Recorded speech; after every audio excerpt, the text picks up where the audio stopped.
안녕하십니까. 셀리몬 세금계산기 세무자문을 맡고 있는 조아림 세무사입니다. 이번 시간에는 증여세에 대해 말씀드리겠습니다. 증여세란 타인에게 무상으로 받은 재산에 납부하는 세금입니다. 증여세 계산을 위해선 증여세 평가를 먼저 하셔야 합니다.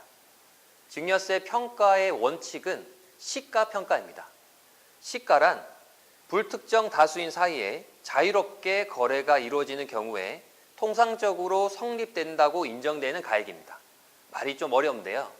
흔히 우리가 알고 있는 시가랑 같은 의미라고 보시면 됩니다. 증여받은 재산이 증여일 전후 3개월 이내 거래된 적이 없다면, 다시 말해 시가가 없는 경우에는 증여받은 재산과 면적, 위치 등이 유사한 재산이 증여일 전후 3개월 이내 거래된 적이 있는지를 확인하셔야 합니다. 만약 거래된 적이 있다면 그 거래 금액으로 증여재산을 평가하셔야 합니다. 이를 유사매매 사례가액이라고 합니다. 유사한 재산이 맞는지 여부는 반드시 세무전문가와 상의하시기 바랍니다. 만약 시가도 없고 유사매매 사례가액도 없는 경우에는 어떻게 할까요? 그럴 경우에는 기준시가로 평가하도록 되어 있습니다.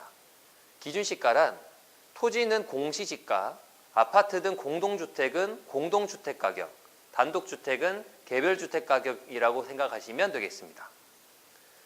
평가가 완료되면 그 평가 금액에서 공제액을 차감합니다.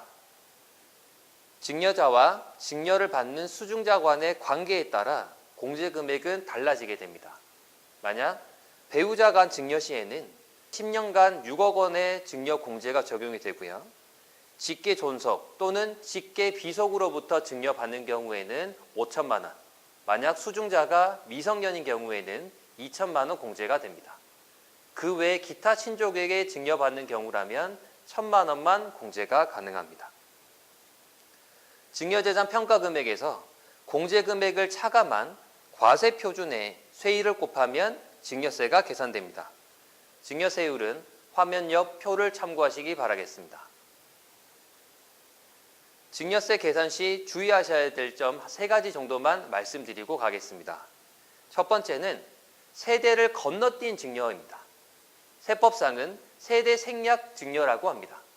세대 생략을 해서 증여를 하게 된다면, 다시 말해 할아버지가 아버지가 아닌 아버지를 건너뛰고 바로 손자녀에게 증여를 한다라고 하면 세대 생략에 따른 할증과세가 적용이 됩니다. 그리고 증여자가 증여세를 대신 납부하는 경우입니다. 증여세를 대납하는 경우에는 그 대납한 증여세까지 증여세 재산 가액에 포함이 되게 됩니다. 실제 증여세를 대신 납부하는 경우에 납부하셔야 할 증여세가 얼마나 늘어나는지는 셀리몬 세금계산기 시연을 통해서 보여드리도록 하겠습니다. 마지막으로 합산과세입니다. 증여세는 동일인으로부터 10년 이내 증여받은 재산을 합산하여 증여세를 계산합니다. 여기서 직계 존속의 배우자는 동일인으로 봅니다.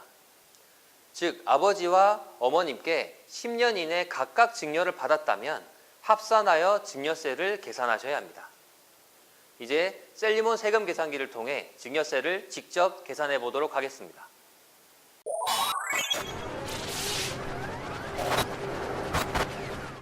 부동산의 경우 주소를 입력하시면 자동으로 증여재산 평가가 가능합니다. 먼저 공동주택을 한번 해보도록 하겠습니다.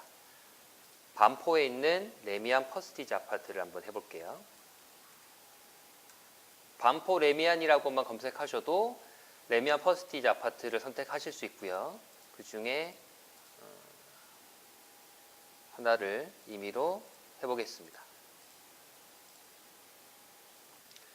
이렇게 되면 유사매매 사례가액이 조회되는 것을 확인하실 수 있습니다.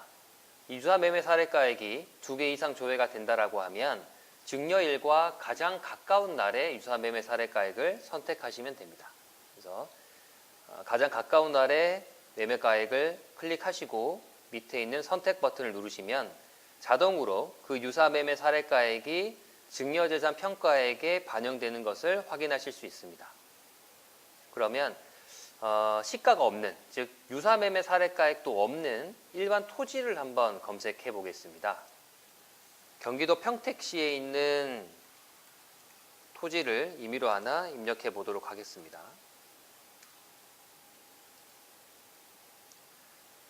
장안동 58-1번지라고 검색을 하시면 유사매매 사례가액과 시가가 없는 토지로 검색이 되고요. 그럴 경우에는 기준 시가, 즉 토지의 공시지가가 상증세법상 평가 금액으로 조회가 됩니다. 이 금액을 선택하시면 자동으로 증여재산 평가액이 공시지가로 반영되는 것을 확인하실 수 있습니다.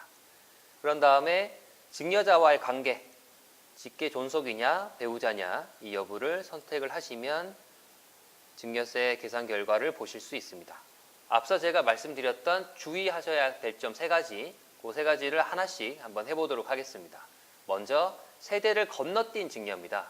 세대 생략 증여 여부에 예라고 선택을 하시면, 다시 말해 이 직계 비속이 자녀가 아닌 손자녀인 경우에는 세대 생략 증여 여부를 예라고 선택을 하셔야 하고요. 그럴 경우에는 여기 밑에 보시면 세대 생략 할증과세 금액이 자동적으로 반영되는 것을 확인하실 수 있습니다. 다음, 증여자가 수증자가 납부해야 할 증여세를 대신 납부하는 경우입니다. 그럴 경우에는 증여세 대납 여부에 예라고 선택을 하시면 증여세 재원 대납액이 자동으로 반영되는 것을 확인하실 수 있고요. 이 증여세 재원 대납액을 반영한 총 납부할 증여세가 계산되는 것을 확인하실 수 있습니다. 이상으로 증여세 설명을 마치겠습니다. 감사합니다.